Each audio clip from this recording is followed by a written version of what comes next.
Welcome to the podcast, Kate. It's so fun to have you here. I always love to talk with other registered dietitians, especially those who are like-minded, because with any space and any occupation, professional of some sort, you don't always have the same thought process. So it's lovely to have you here. I'm looking to, broaden the horizon for the listeners on fertility and seed cycling. We've talked a little bit about on the podcast, but I know that you are an expert in that area and have a lot of support and products around that as well. So we'll talk about that. And then we'll talk about, you and I are both like, our busy go selves and business owning women have had cortisol issues. So we'll talk about that too in closing. So welcome. Thanks for being here. Yeah, thanks for having me. And I'm so excited to talk about all of those things, especially cortisol, because I feel like it's something that a lot of people are dealing with right now. So I'm pumped to get into that. Yes, and things that we've, people been dealing with. It's just like now we know more about it and we know how we can start to fix it. So that's exciting. Well, why don't you give us a little bit about your background? You're a registered dietitian. You have a company called Funk It Wellness, which is a really fun title. But tell us how you got so interested in fertility and all of the seed cycling and what led you here. Yeah, so it's actually like I never meant to become an entrepreneur or start a business. I was a pediatric pulmonary dietitian. I thought I was going to do that for my entire life and like work with feeding tubes and little kids. And then I got off of birth control. And when I tell you, I had the biggest shock to my system. I was like 24. I was so healthy. So I thought I've learned a lot about health and healing since then. Um, but I got awful hormonal acne when I came off, awful periods, cramps, irregular cycles. And it honestly felt like my hormones were ruining my life. And I think a lot of people can relate to that. And I was like, oh my gosh, there's got to be something I can do. I have these degrees in nutrition. Being 24, I was like, I know so much. Like, Yeah. there's got to be something I can figure out. But it turns out, actually, there was something I could figure out. And it did not come from a nutrition class. It came from a naturopathic doctor and a friend. They introduced me to seed cycling. I thought it was BS, but I was about to go on Accutane for hormonal acne. And I was like, I just want to try anything. Did seed cycling, which we're going to talk about in a minute, for 3 months. Most of my acne was healing. I had no new acne. I had my first cycle that was in 35 days, not like 60. And my period pain was a lot less. And so I was like, wow, I really think there's something to this. And it's so cool that it's natural. So I started talking to my friends about it, family. Comes to find out, all these other people also have period issues. Then I learned 9 out of 10 of women have period issues. So started making these kits in my kitchen. Friends were buying them. And then eventually it just got to a point where I couldn't manage it anymore and it turned into its own full-blown business. I love that. Yeah, I never intended to be a business owner either. Like I started in the outpatient space and yeah, just changed what I was teaching. I'm like, I can't teach what I don't believe in anymore. Yes. I So had a really big realization with that of like if I stayed in the other job, I was like, I'm never gonna get to share like like my true beliefs about like food and healing and really just how it's such a holistic mind body process as well. So I resonate with that very deeply. yeah. Yeah. And I feel like women in their teenagers, 20s, 30s, it's hard to find someone, I just have my own little circle, but it's hard to find somebody who doesn't have any issues. Like, oh, nope, I get my period every 20 to 30 days. I don't have any symptoms. I don't have acne. My weight is perfect. You just don't. And that isn't all, those aren't always the goals, but it's just like, no, like, what do I do? I have this terrible sickness, cystic acne. I'm bleeding so profusely that I have to stay home from school or I can't go to work or whatever it is. And it's just, it can be debilitating. So it's nice to have, I've had like a lot of professionals on talking about HRT and perimenopause and menopause, but it's nice to talk about, the younger generation too, because like I have a 20-year-old daughter and a lot of our listeners do have daughters or, daughter-in-laws or sisters or whatever. And it's common, but not normal. And people just think, oh, that's just how my period is. But, and I don't love that you struggled coming off of the birth control pill, but women really don't have any idea that coming off of the birth control and bringing your fertility back can be a challenge because we haven't been told. I mean, I was on the pill in my young 20s and it took me about 8 months to conceive our daughter. But I thought, you know, kind of like you, I'm like, I'm so healthy. I eat so well. I exercise. I'm just going to bam, get pregnant. And I was getting really frustrated because I'm like, 8 months, like what? And my husband's, you know, very healthy. And it just took that long for me to get my fertility back in a space where I was otherwise healthy. So how long was it from the time where you went off the pill until you found seed cycling and kind of got that back? Was it right away? I think you mentioned that, but I might have I missed it. wish it would have been right away. No, it was like 6 months after. So Okay. I was struggling with all this stuff for 6 months and I really wasn't having a period. That was like the crazy thing. Like it would only come every like basically 2 months. It was really similar. Like there's no way if I would have, right when I got off birth control, there's no way I could have gotten pregnant for probably up to like, it really took 12 months total. So 6 months without seed cycling. And then I'd say about 4 months of really seed cycling before my period came back.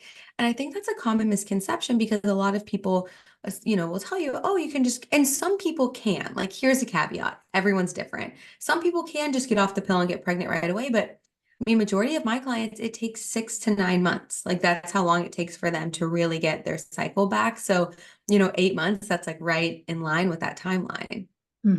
Yes. And like I said, I was getting really frustrated. Just think I'm going off the pill, I'm getting pregnant, you know, and it's just, Well, they make it sound so easy. Everybody makes it sound like, oh, you're just gonna like get sneezed on and you're gonna get pregnant. And it's like, no, it's actually a little harder than that. right, they scare you. Yeah, and no one, you know, at least I wasn't told. This was a long time ago, obviously, but nobody told me that, you know, you just put you on the pill. They didn't tell you it's like these are synthetic hormones that turn off all the communication from your brain to your ovaries, and it's basically like I don't want to, it's not exactly the same, but it's kind of like you're putting yourself in menopause temporarily, and those hormones are just not their usual selves. So well, thanks for sharing that with us. So let's get into the seed cycling. Like, what the heck is that? I know I had one other, like a thyroid guest who used seed cycling in her practice, but we didn't have it really do a deep dive into it. So let's talk about what that even is. We'll start there and then we'll look at the different seeds and how they are relating to fertility. Yeah, so seed cycling is as simple as it sounds. So the first step's going to be tracking your period, and from the first day of your period, so the first true day you'd have to use a period product. Like that's how I define like day one of your cycle. Until you ovulate, you're having 1 tablespoon of ground flax seeds and 1 tablespoon of ground pumpkin seeds. Then after you ovulate, so when you record a temperature spike, if we're going to be really, you know, prescriptive about it, then you're going to switch to 1 tablespoon of sesame seeds, 1 tablespoon of sunflower seeds, ground up. You just eat these seeds on the foods you're already eating. It is important that they're organic and non-GMO because you're going to be eating them every day. So you want to, make sure we're not putting too much into our body, pesticides, other things. So that's how it works. And it's really interesting because if you think about a seed, it's the placenta of a plant. It has everything it needs to grow an entire plant. So from a nutrient density standpoint, you are getting a lot of nutrition. We can get into the like how it works, but that's just a simple overview of it. You track your cycle, you choose your seeds based on that, make sure they're ground, then you eat them, and that is it. And they have lots of prebiotic fiber, which is great for gut health as well, which is really also important for hormone health. Boom. Okay, so you said days 1 through 14 from your bleed to ovulation. I have an aura ring, so I can see exactly when I ovulate, but a lot of people could just take their temperature in the morning. So you said pumpkin and flax were Correct. the first, and then days 15-ish. I mean, not everybody's got a 28-day cycle, but 15-ish through 28 is sesame and sunflower. Ground them up, make sure they're organic. What if they're not ground? Are they just not absorbed properly? What if they're not ground? Yeah, that's exactly it. So you're really just going to poop them out. You're going to like your body's not going to absorb them. Think about birds eating seeds and like that's how plants and flowers are spread. So they're great fiber. So I'm never like saying don't eat a seed if it's not ground. You're just not getting all the nutrition. And that's actually why. So Funkit, we grind the seeds, mix them, and package them for you guys because I did this when I was living in a van with my husband and I kept spilling seeds everywhere. And then you have to use like a coffee grinder. And so every time he would go to make coffee, there would be like seeds in there. So you can totally do it yourself. It's a little bit of a pain, but if you're a DIY person, you can totally do it yourself. If it sounds like a lot, you could just shop at Funkit and you don't have to like worry about doing anything. Perfect. Okay, so let's go into why pumpkin and flax the first half versus why sesame and sunflower the second half. Yeah, so pumpkin and flax in your first half. So we think about this first half of our cycle as supporting estrogen. We're getting ready for ovulation. We've got estrogens rising, follicle stimulating hormone, luteinizing hormone. Those are all prepping your follicle to be released for ovulation. So here we're going to want to focus on nutrients that support estrogen. So magnesium is really important for over 500 reactions in the body. A lot of them are hormonal. So you've got lots of magnesium in those pumpkin seeds. Omega-3 fatty acids, one, are supportive for inflammation while you're actually bleeding and on your period, but they're also supportive for the entire like first half of your cycle. Phytoestrogens are really important and honestly often misunderstood. They're in flax seeds and they can help if you have too much estrogen. They help to get rid of the excess, but if you don't have enough, it helps to plug in like a plant compound and compensate for that. So that's like going to help us in that first half. Then we've also got zinc, which is really important for cell multiplication. And when we're thinking about ovulation, that is like actually, the egg is the largest cell in the body, which I just learned that. And I think that's very cool. So that's why we're focusing on zinc. And then when we're transitioning to our sesame and sunflower seeds, very rich in vitamin E and vitamin B6, which are clinically proven PMS busters, specifically breast tenderness, mood swings. They're going to be very important. We've also got calcium, which is really important for mood and painful periods. Again, with the phytoestrogens, because we don't want excess estrogen coming into this phase where we're supporting progesterone, which I forgot to mention. And then we also have selenium, which is really important for thyroid health. And you do still have a little bit of omega-3 fatty acids too. So if you kind of think about it, nature just perfectly can like plug in and help. So it's like little food-based multivitamins for your hormones. Yeah, I never knew anything about seed cycling until the last couple of years. And my daughter, who is almost 21, has PCOS, and we've been doing a lot of work with her, and she battled acne for a really long time. And with what we did, we did a whole gut protocol, and now she's working on some more circadian stuff, which we'll talk more about when we get to the cortisol piece. And she's been able to reverse the vast majority of her symptoms and regular cycles for the last 8 months or so, but it was not easy. And I wish I would have known more about this for her to try. But so when you started the seed cycling, it got you fertile. Were there other issues that you were dealing with that it also kind of cleared up, or was it mainly the fertility that you were looking to, just gain back from the seed cycling? What's really interesting, something that I did not expect was my hair. I had a lot of hair loss post-birth control, and I actually found out later I also have a thyroid disorder. So I don't know if it was post-birth control or thyroid or what it was. Seed cycling with all of that nutrition has really helped me with hair regrowth. If you can see the video, I have a lot of hair now. It's all mine. It's all real. You can see like I'm still like regrowth for years. Like I had a lot fall out. So it really did help with hair, skin, and like hair and skin health and nail health, like because I think the nutrition, but also gut health because gut health is not something we can ignore. And I think it's amazing that you went to that gut protocol for your daughter because if we're not absorbing our foods correctly or if we're very constipated, that's going to be awful for our hormone health because constipation, estrogen is excreted through the liver, but also through the GI tract. So if you're like constipated and your poop's just sitting inside of you, you're not getting rid of those excess hormones. So seed cycling also has really helped me with bowel movement regularity, which I struggled with pretty much forever. Okay. And I had wait, what is it? I had SIBO, which is like small intestinal bacteria overgrowth. And I went to see a gut health dietitian and she couldn't believe that I wasn't constipated. And I was like, I swear it's because I seed cycle and eat all these seeds every day. So now she's like started talking to her clients about it because she's like, you're the only SIBO person I know who's not constipated. Yeah. Oh, I'm sure. Yeah, because the gut motility with SIBO is usually very slow and backed up, which is why I get the bacteria. Yeah, the bacteria back up in the small intestine. And I've just found the circadian stuff to be helpful for that too, just with the overall gut motility. So I feel like seed cycling and then the circadian stuff is just really helpful for bringing fertility back. So what happens if somebody doesn't have a regular cycle? They have something like PCOS or do you go kind of do like a moon cycle or what is your suggestion when people are like, haven't had a period forever and trying to get their fertility back?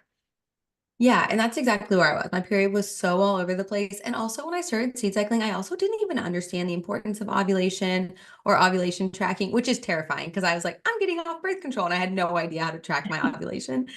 But so my biggest recommendation is there's two different ways I look at it. One, if you know you're ovulating, say you have PCOS, but you ovulate every other month, I do see that with a lot of my clients, then we're going to follow your cycle. If we know you're ovulating every other month, or maybe like your cycle's around 42 days, we're going to follow your cycle, but it's just you're going to be taking those seeds for longer amounts of time.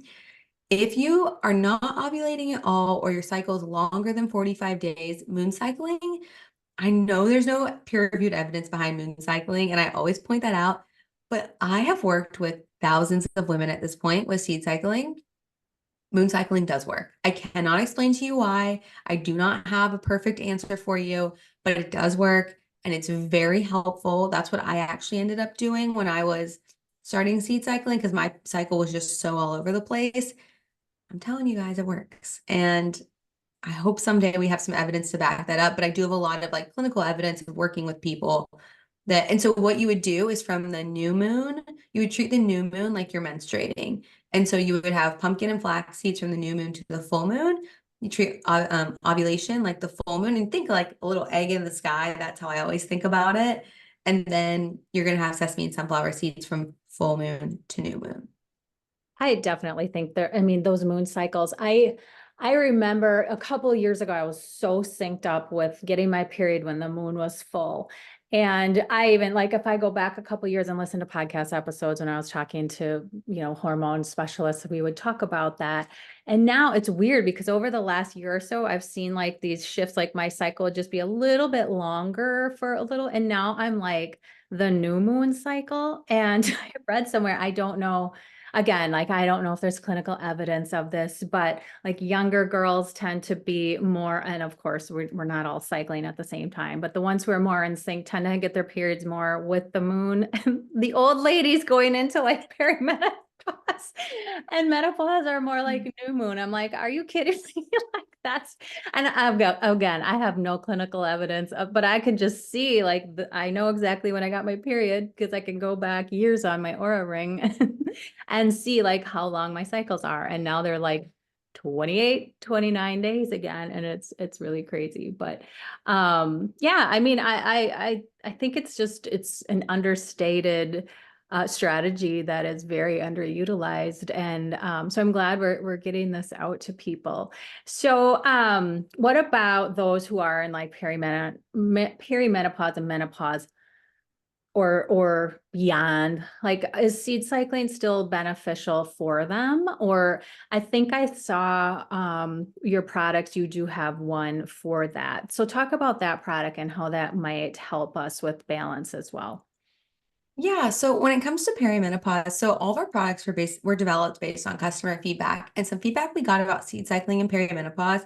There is a big benefit, but we got so much feedback that like look, I've not experienced perimenopause, but when my mom was going through it, like I saw how frustrating it could be. Some days your cycle's really short, sometimes your cycle's really long, sometimes your cycle's really heavy, sometimes it's really light, sometimes you ovulate twice in a month, sometimes you don't ovulate for 2 or 3 months. And so we had a lot of customers who were frustrated with trying to make sure they were eating the right seeds. So I did a lot of research on perimenopause and I actually found flax seeds and sesame seeds to be the most beneficial seeds for perimenopause.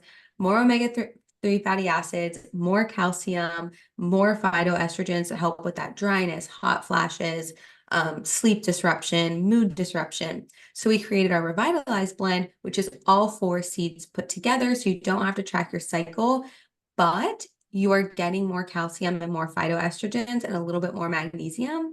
So I recommend that blend. And then the thing in menopause that you're not having any cycles, and some people are still experiencing a lot of different symptoms. So you could continue with the revitalized blend, or we have a lot of people who miss the cycling feeling, and so they end up seed cycling with the moon. The biggest thing I get for that is hot flash reduction and dryness reduction. So eye dryness, mouth dryness, vaginal dryness, that seems to be what it helps with the most in menopause. Okay. And you said with all of your products, it's just like a scoop a day or 2 scoops? 2 scoops a day. Yeah. Okay. And what are the best ways to use them? I mean, are people just like doing shots of seed blend or how are they using them? Some people are, and those people, I'm like, more power to you. I'm a texture person. I could never. I would literally vomit on the floor. But I eat it. I make chia pudding. And so I have chia pudding or eggs like almost every day. I'm like a routine person. And then I just like add different things depending where I am in my cycle. So I love it in a chia pudding, love it in a smoothie, but you can put it on anything. I'm just a breakfast person. So that's when I have mine. Soups, salads, they're just great little toppers. You can't really taste them that much. It is 2 tablespoons of seeds. So that's where I think like chia pudding, oatmeal, smoothies can be a little easier just because it's like mixes in. You don't have to just dump them on top. Yeah, yeah. And if somebody misses a couple days, I mean, this is more of a support, right? I mean, it's not like a big deal if somebody misses a couple days or they miss a week or Yeah. I guess If if you miss a week, you're you're regular, probably, yeah. yeah, you're not going to see the benefit. Like consistency is key. A day or two is fine. Like I just always eat a little bit more if I miss a day or two. I will say for you guys, I can't sugarcoat it on this one. Consistency is key, and it takes about 3 cycles to feel the full benefits because the egg you released this month started forming 3 cycles ago. So you think back 3 cycles. If you're having a really bad period, it's like, what were you doing 3 months ago? And that can have an impact on that. Interesting. I never knew that. I'll have to Yeah. remember. I mean, I hardly even know I have my period, honestly, and they still come regularly. Here I am at 48. I'm like, okay, when is this? It's like I want it to stop, but I don't. Like I want the hormones, but I don't. I don't want It's like such a to. catch 22. Yes. It is, but at the same time, I'm like, okay, when's this gonna stop? Like my daughter's almost 21.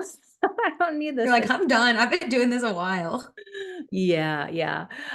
So what's your best recommendation or suggestion for tracking? Because I know there's different apps. There's, I use my Aura Ring. I don't really care. The only reason I care is just like I said, I don't get the premenstrual symptoms. And I do notice like the second half of my sleep or my cycle, my sleep's a little bit more disrupted than the first half, which a lot of women see that, but yeah, with the tracking, if if you don't have an Aura Ring, if you're not taking your temperature, what are your best recommendations for that? Yeah. So I also have an Oura ring. I lost it like a couple weeks ago and I can't find it Oh, on I've lost vacation. mine like 3 times. I know. And I've had it for like 3.5 years. And so I'm like, oh, so like I'm all about a lazy girl hack because I am a fellow lazy girl. And so like I think that if the Oura ring, if you are like, I'm willing to spend a little bit more just to know, the Oura ring natural cycles integration is awesome. Honestly, Oura ring is really scaling up their women's health section of their apps. They're hiring a bunch of people right now. I saw on LinkedIn. So soon, it wouldn't surprise me if Oura Ring completely just takes over that space. If you will take your temperature every day, natural cycles is my top recommendation. But then if you're not doing this for birth control, like if you're doing this to seed cycle, you can use a period tracking app. The important thing to remember about a period tracking app, it's just guessing. It doesn't know. You actually know your body way better than the app does. It's just guessing. So like I ovulate on day 17 on one ovary and day 13 on one ovary. Interesting. So isn't that wild? And I would have never known that if it hadn't been for Oura Ring. And so that's where it comes, like the temperature tracking really comes in. But if you're just doing it to seed cycle, Orchid is a really great app that I love. It's women owned, it's small. Clue is a great bigger app that I love. They've got lots of good education, but don't, you can't trust any of these things 100%. They're just guessing. Cervical mucus, I really encourage people to get familiar. So about 4 days before you ovulate, your body will start producing either like a lotiony texture, like discharge, or it's actually cervical mucus though, or like a sticky, like egg white texture. That's an indicator that you're fertile and ovulation's coming. Um, you burn an extra 200 or 100 or 300 calories in the luteal phase. So tracking for me, my body tells me it's Yeah. like I'm hungry and I'm hot. Like my temperature goes up a whole degree and I'm hungry and I'm hot. Yeah, mine usually goes up like 0.4 to 0.5, which doesn't seem like that much, but yeah, you see on your Aura ring, it's just like it's It's big, like, it's big increase. And I always get like tender breasts right around just like a day or yep, with so well, like, ovulation. it's usually like a day or two of that, and then my temperature spikes on my Aura ring. But I'm so sorry you lost. I've lost mine a couple times too, and once I lost mine for like 2 weeks, so I couldn't. There was no charge left in it. And what happened was I went to put away like an old quilt, and it's kind of loose, and it just got stuck in the quilt when I put it away. And of course, like I never go in that linen closet hardly ever. And I just happened to have to go in there for something and it just like rolled across the floor. I But would I be so happy if that I'm like, happened. I know. I'm like, Aura, will you send me a new one? They're like, we're sorry. I'm like, oh, really? I'll I've been a promote like customer for forever. right. Okay, well, that's good. Because I know not everybody tracks and not everybody gets familiar. And yeah, I mean, it's just a lot of fertile women are on birth control, even ones in their 40s. I know many of my friends, like my husband went and got snipped 6 months after our youngest was born, thankfully. But many of my friends are on birth control. I'm like, oh my goodness, I can't even imagine being on that at my age. I'm just so thankful I've been able to have my own natural hormones and know that I'm synced up. All right, anything else we need to know about the actual products that I wanted to ask you about? So, is it also helpful, like it's helpful with fertility, and just getting that natural cycle back? Would you say it's helpful for like cramping, acne, that like is it helping other symptoms that go along with irregular Yeah, periods? acne for sure and painful periods. Again, those take a little bit longer. And then there's actually 3 peer-reviewed articles now for seed cycling to help with PCOS symptoms, which is really exciting. And then we have another product. If you're listening, you're like, man, it sounds cool to like get in touch with my hormones, but this seems like a lot. We have a food-based multivitamin. It's all 100% real food. It took forever to create and it's plant-based. So it's accessible for everyone.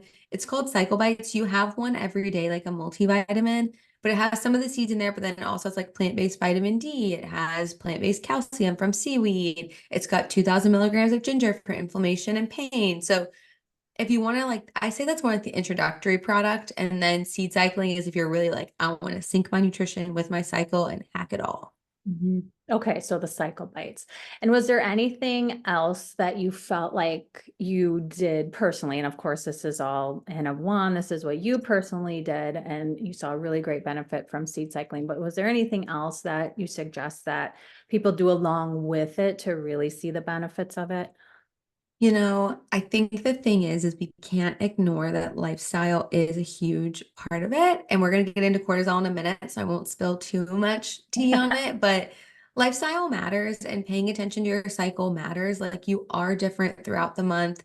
And I know that it's so hard. And like, I want to just like be honest with you, everyone who's listening is when I first heard about all this, I was like, no, I have to like prove myself. I need to move up my career. I don't have time to be thinking about my cycle. Like I almost saw it because society had told me like, oh, this makes you more weak. It doesn't. Like actually paying attention to your cycle and listening to your body is like the biggest power you can have.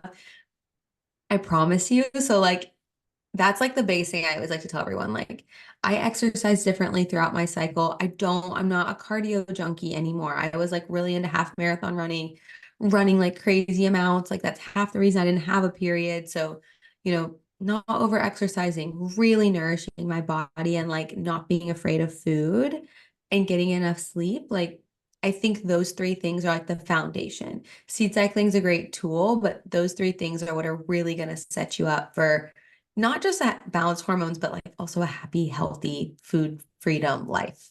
Yeah, we can't discount those foundation. It's so easy to just rattle them off like, yep, you got to do this and this. Because I used to run half marathons and marathons also, and my periods were not nearly as dialed as they are now.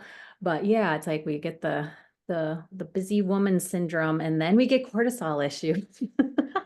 So, and a lot of it's stemming from not just cortisol issues, but melatonin issues, and not, letting ourselves rest. And I'm learning so much about our lighting environments and how that plays a huge role. And so our whole circadian rhythm gets off. And then that's really, I mean, along with stress and just overdoing everything is where our cortisol issues are really taking hold. But yeah, tell us your personal story around that, like how you knew you even had cortisol issues, what you did for testing, and what you were struggling with. Yeah, so this was probably about like 15 months ago. I was just so exhausted and not this was a different kind of exhausted. Like I could not get out of bed. My hair was falling out again. I was just tired and I felt so flat. Like, that's like the only way I could describe it. I wasn't excited about anything. I remember someone asked me like, when was the last time you were excited? And I was like, and I'm like a very excitable person and I couldn't think of the last time. And I was like, oh gosh, like I think something's really wrong. And I was also experiencing face swelling, and I have a naturally round face and round features. And so I didn't notice it at first. And then my face was feeling tight, and I was like, oh, something is like going on. And I gained 20 pounds in a month, which Mm. like I probably needed to gain maybe like 5 to 10 of that. But like also that big of a weight change in 4 weeks is like I don't love talking about weight, but I feel like you have to talk about it when you're talking about cortisol because that big of a weight change in 4 weeks was a lot. And I was like, something is wrong. I went, so then you're gonna die. I went to the doctor, finally like worked up the courage after gaslighting myself that something, I'm like, you're fine, you're just busy. That's what I kept telling myself. You're just busy. You're just tired. You're not letting yourself rest. And I will say, I let myself rest for an entire weekend. I like didn't get out of bed. And I still didn't feel better by Monday. And that's why I was like, no, it's not rest. It's like something's wrong. The first doctor I went to was like, I just turned 30 like 2 weeks ago. So I was 29 when all this is going on. He tells me, well, you're getting older, weight gain happens as you age, your metabolism slows down. And like you should just go see a dermatologist about your skin. Because my skin was also like very dull, like dry. It just looked, everything was awful. And I was like, so you want me to, you're not going to do any blood work. You're not going to see what's going on. I was like, I think I have Hashimoto's and high cortisol. And he was like, no, no. You guys, I did. I had crazy high cortisol. I went to another doctor, a female doctor, who finally listened to me. And she was like, oh, no, no, you're 29. Like, you should have energy. You should be able to get out of bed. Like, and she was saying too, like, she really normalized for me. She's like, we've got to stop normalizing aging equaling feeling bad. Right. And she was like, that's not normal. Not being able to get out of bed is not normal at any time in your life. Hair falling out, not normal. Face swelling, not normal. And so she really listened and validated me. And so we did two different ways to test my cortisol because she suspected it would be high. And she also suspected my thyroid antibodies would be high. And so we did the blood test for the thyroid antibodies. And then for the cortisol testing, I did a saliva test at 11 p.m. the night before I went to get my blood work done. And then I went in fasted at 7 a.m. and got the blood work done. Both came back crazy high. And so, yes, that was what happened there. For me personally, cortisol and my thyroid issues had a lot in common. So I got on a thyroid medication. But what I started doing to naturally support my cortisol was one, I had to radically look at my lifestyle and I had to learn to say no. And like that was probably the most uncomfortable thing I've ever had to do in my entire life. And everyone is on, if you've always been a yes man, when you start saying no, you do get pushback. And so one, dialed back social calendar, dialed back work commitments, and really actually also stopped hanging out with people that made me just generally not feel my best. So that was like the personal life stuff. Then from a cortisol support perspective, I was really focusing on blood sugar balance because I was realizing I was eating very infrequently. I was not practicing what I preached. I was running around like a crazy person. I was accidentally intermittent fasting and like not eating until 2 o'clock in the afternoon and drinking black coffee on an empty stomach. I was doing everything I tell my clients not to do. So of course, I dialed that in and then I switched my coffee for matcha, which really helped with the inflammation. And then after that, I started doing circadian rhythm walks, which I feel like you probably know all about now that you've been working on that. Would do like a 5 minute walk in the morning when the sun's coming up and a 5 minute walk in the evening when the sun was setting. And then I switched my TikTok scrolling for book reading. Yeah. I love that. I know. So I don't have a big problem with my phone at night. And, but I think my cortisol issue started in college because I like had the moon face and I had gained a bunch of weight. And, in colleges, I just want to like bring every little college girl who's struggling and just give her a hug because I'm like, you're going in the dorm.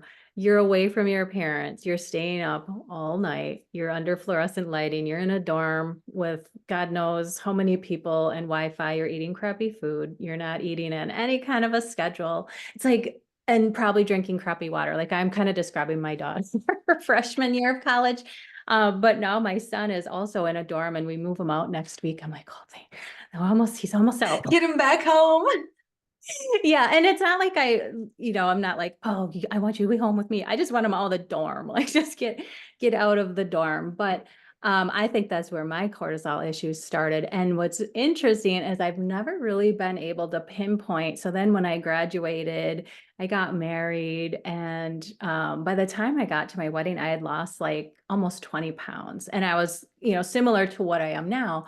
But I look at the pictures of when I was heavy and exercising like crazy. And I mean, I taught fitness classes in high school. I was running on top of that. I was doing all the things, but I was really stressed out. I ate at night. I did all of these things. And I could, my girlfriends would see me and they're like, wow, your face. Like, cause they all only ever knew me with puffy face. And have you lost weight? I'm like, some, I think I wasn't even really paying attention. And they're like, well, what are you doing? I'm like, I honestly don't like, but I think what it was is then I had my first dietitian job. I was out of that party environment. I was just living with my husband. We were eating at regular times. Then we found like this puppy in the woods, which was just a story in and of itself, but I had to get up and walk her before work, like at dawn. And then I would walk with my dietitian friends at lunch, and then I'd walk with my neighbor friends after work. And I scaled back on all my running. And so I just had this regular, predictable circadian, and I was outside a lot more. And all of a sudden the weight is off, and like I said, it's like I didn't do a program. And it wasn't until recently where I actually put that all together. And I was like, okay, it was a lot of the lighting stuff in the background that I didn't realize, and the food timing, and just like you, I intermittent fasted for years, and I still do. I just do it in a different way. But when I first started, I would make myself wait till noon at least to eat, if not later than that. And yeah, it did great things for my weight at first and my body composition, but now I was starting to get elevated blood sugars in the morning and like hundreds. I'm like, oh my God. And it's like I do low carb lifestyle, not crazy, but I prioritize protein. I only eat a couple times a day, all the things. I was like, oh my gosh, my blood sugars are creeping up. And last summer I did a cortisol panel, and I was like beyond you. Mine was just flat all day. I'm like, oh boy. So I was like to the adrenal exhaustion stage, and Yeah. I am seeing it now. It's like I don't have issues with my weight and the moon face anymore. I think where like now it's my nervous system, and it's just like I just always like sometimes my heart is like beating. I can feel it like beating, you're not erratically, but like you just like can't calm down almost. And it was starting to mess with my sleep, and like my shoulders are always tense. And I just feel like I'm in this parasympathetic state or sympathetic state all the time. And and that's where like that's I feel like where long-term adrenal and cortisol will push you eventually is there. So yeah, like I'm really working on different lifestyle, but it was really hard, and my listeners know this. Like it was really hard for me to start eating earlier again. And when I started to eat like within 30 to 60 minutes of sunrise to just try to resync my circadian rhythm, I would eat like a beef stick and maybe a string cheese, and I was full. I'm like, oh my God, I can't. And now I'm like eating a regular breakfast again. But so many people are like, so you're not intermittent fasting? I'm like, I'm not putting myself into any category. I'm just circadian eating. And yes, if you want to call it intermittent fasting, sometimes I'm done eating at 3 o'clock in the afternoon because I eat at 9, I eat at 3, and then I'm not hungry anymore. And I'm just trying to, eat when it's light out and not eat, not snack. And but yeah, it's definitely getting that protein in the morning is really helpful to calm the cortisol down because it's like I think I'm getting the spike, but then I'm just like, staying in that fight or flight, and that's not fun. That's not fun at all. No, So I'm it's glad that you not were fun. able to resolve yours. Yeah, and it's a work in progress. Like we were saying before we hit record, it's like I'm working on it for a year. I still have a long way to go. But I'm getting my levels checked. I can like feel when they're better and when they're worse. Also, allergies can flare cortisol. So if you have cortisol issues and then in the springtime you get allergies, it can flare your cortisol, which I learned, which is like interesting. Yeah. And also with the eating in the morning too, it's like it does help, but it takes time to get used to it. And it is really hard. And like, I think the thing is like when we're eating for cortisol and blood sugar balance, it's like there's no set schedule. It's your body's going to tell you. But if you've been fighting your body for forever, like I was, it's really hard to listen and it takes time. And I like worked with my therapist for like a whole year about changing up my eating schedule because I went from like hardcore vegan to like eating meat again. And that was really hard for me, but like my body needed it. And like I feel so much better now. So if you are making changes and you're scared like we were, it's like so normal. Like unfortunately, we all have a lot of like food fear. It's just like our culture just like gives it to us from like birth at this point. Yes, yes. And when you look in the grocery store and most of it isn't even food, it's just meant to be addictive. It's hard. It's hard not, and then you feel like you have, oh, do I have an eating disorder because I don't want to eat all that? Like, no, it's just not what's gonna make you feel good. But yeah, there's a lot that goes to that goes into that. But and I've always been a morning person, and some people are like, I just don't get hungry during the morning. I'm like, I always was hungry. It's just like, oh no, I'm intermittent fasting until whenever.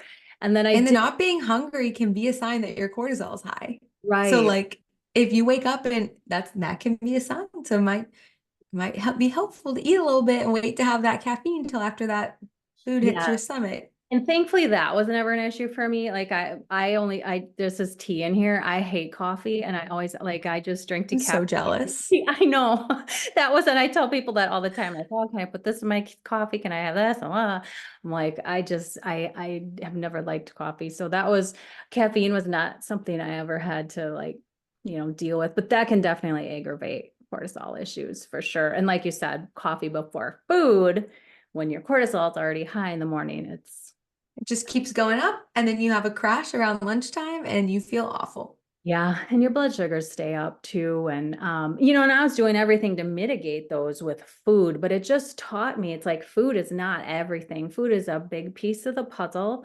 And then I've just been finding with, like my morning walks and then getting out for light breaks, watching the sunset at night and doing more of the blue light blocking glasses after dark, like all of those things are just like you said, with the seed cycling, that's helping with elimination, like all of the circadian stuff does too. So yeah, it's always a work in progress. And sometimes you feel, and I'm sure you felt like this too, especially as a dietitian when you went from vegan to eating meat again. I've been a meat eater for a long time, but I did go through a stint where I was like, I did go vegan for like 6 weeks and I couldn't, I felt terrible, so I couldn't do it. But it's like when you have to make a big pivot for your own self, and what's right for you, it's so hard when you have an audience. It's hard to tell them because they're like, wait, I thought you weren't supposed to eat till noon at least. What, you're eating 3 meals someday? I'm like, I'm sorry, I gotta do what's best for me. I can't ignore this lab work anymore. It's like, it's not even the lab work, it's how I'm feeling. And like, I just went through a really stressful season. Like, I gotta take care of myself and I have to do what's best for me. So it is okay to pivot and to know that what's on the other side of it, it might be scary, but it can benefit you too.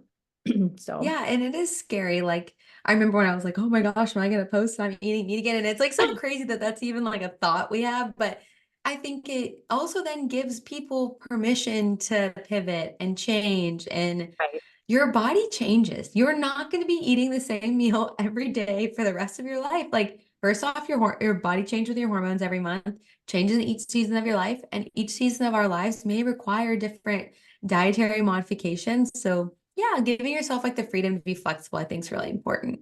For sure. Yeah. Most of my community was so supportive. They're like, thank you for telling us and being transparent. Like, I have these issues too, and I didn't know what to do about them. So I'm so glad that you came out with it. Well, great. Well, that's a good story. And yes, we're all works in progress for sure. Anything that we didn't cover that you would like to share? And if not, just tell us where we can find your products and more about you, your podcast, all of that. Yeah, I think we covered it all. It was super fun. So if you want to connect with me, Carbs and Kate, like a piece of bread, Carbs and Kate is my Instagram. And then funkitwellness.com is our website. You can buy seed cycling kits there or on Amazon. And then our Instagram and TikTok are Funk It Wellness. And then if you want to learn more about hormones, I have a podcast I post on twice a month called Period Chats. Period chats. Okay, that's easy to remember. Perfect. We will link all of that in the show notes. And like you said, I mean, if people want to give it a shot with grinding up their own seeds and and learn taking the information that they learn and do it that way. I'm to the point in my life, 20 years ago, I probably would have thought differently, but I'm to the point in my life where I'm like, just give me Kate's products Just and give it to just me. sprinkle them on and just take one less stressor out of my life. So great. Well, thanks for all the work you're doing and for helping to get, women get their fertility back and their cycles synced up and all of the education that you do, because it's so important. And I think, just the generation that's up and coming, probably, has even more issues around this topic than my generation and my mom's generation. So got to keep that fertility very healthy and regular. So thanks for coming on today and sharing all your knowledge. Thanks for having me.